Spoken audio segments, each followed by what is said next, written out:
Pagbasa mula sa aklat ni Propeta Daniel.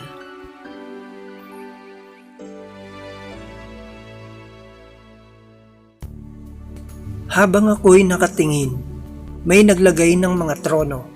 Naupo sa isa sa mga ito ang isang nabubuhay magpakailanman. Kumikinang sa kaputian ang kanyang kasuotan at parang lantay na lana ang kanyang buhok. Ang trono niya ay nagniningning. Ang mga gulong nito ay apoy na nagliliyab. Waring agos ng tubig ang apoy na bumubuga mula sa trono. Ang naglilingkod sa kanya ay 1,000,000 bukod pa sa milyon-milyong nakaantabay. Humanda na siya sa paggagawad ng hatol at binuksan ng aklat. Patuloy ang aking pangitain.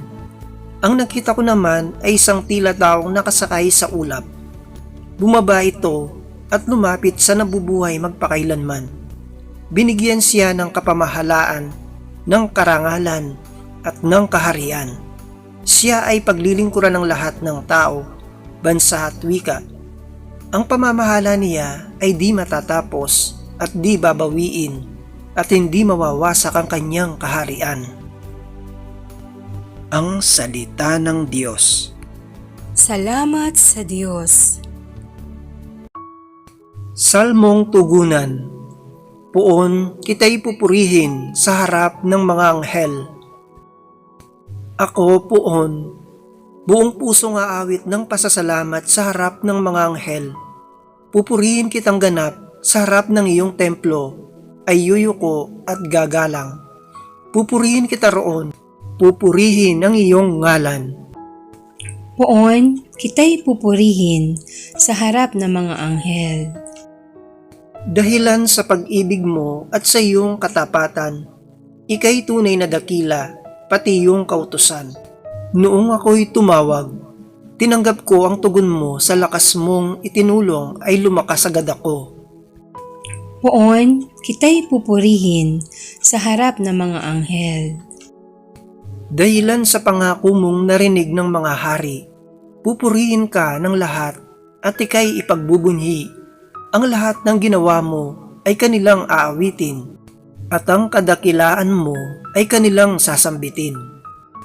Poon, kita'y pupurihin sa harap ng mga anghel. Aleluya, aleluya.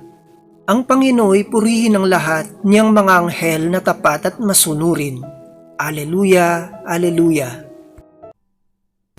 Ang mabuting balita ng Panginoon ayon kay San Juan.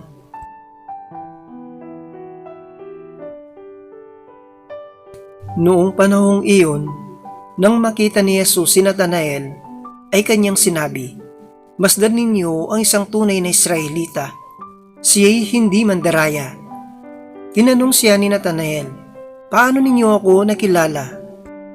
Sumagot si Jesus, "Bago ka patawagin ni Felipe, nakita na kita nang ikaw ay nasa ilalim ng puno ng igos. Rabay, kayo po ang anak ng Diyos. Kayo ang hari ng Israel," wika ni Natanael. Sinabi ni Jesus, "Nanampalataya ka ba dahil sa sinabi ko sa iyong nakita kita sa ilalim ng puno ng igos? Makakikita ka ng mga bagay na higit kaysa rito."